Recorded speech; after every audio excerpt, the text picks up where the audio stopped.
Now, obstacle 2. Same people in verse 19.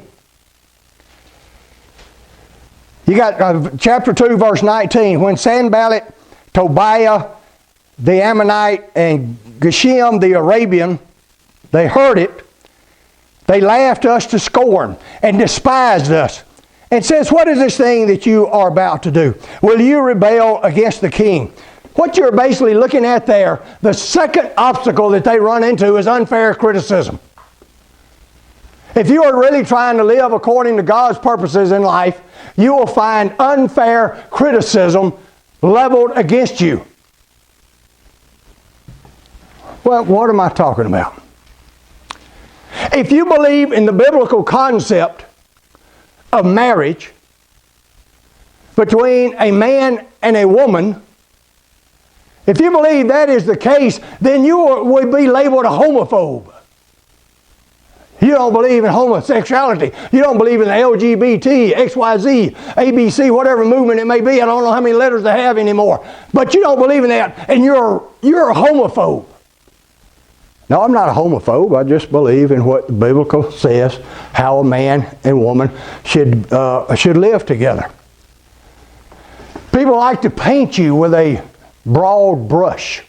Because if people paint you with a broad brush, then they can put you in a corner and act like they don't have to deal with you. And they can ridicule you and make fun of you.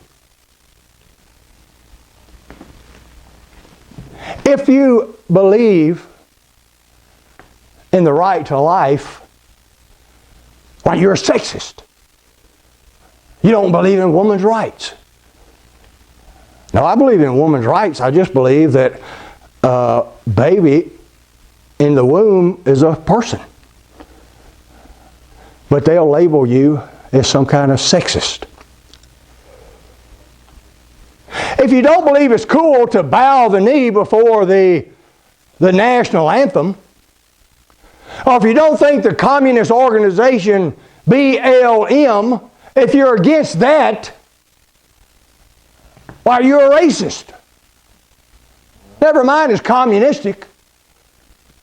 Never mind they believe in stuff like reparations, which is just physically impossible and makes no sense at all, but you're a racist. So let's paint you as a racist and put you over here, and then I don't have to deal with you. And so I'm a homophobe, I'm a sexist, I'm a racist. If I believe, as I do in my house, I have locks on my doors, and I have guns in case somebody breaks into my house. If I think this nation is an extension of my house, and I believe that we should control who comes in and out of this country, then I'm a xenophobe. You don't know what xenophobe is? Go look it up. It's a fear of foreigners. But I'm not a xenophobe. I just believe that we should control who comes in and out of this country.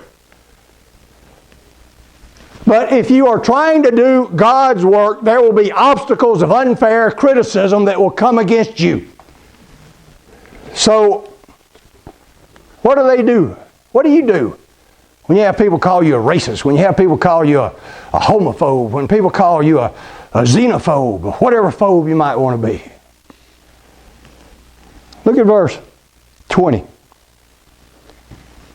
And he answered them and said unto them, the God of heaven, he will prosper us. And therefore we, his servants, will arise and build. But you have no portion or right, no memorial in Jerusalem. I'll skip the last part. I'm going to talk on that a little bit later.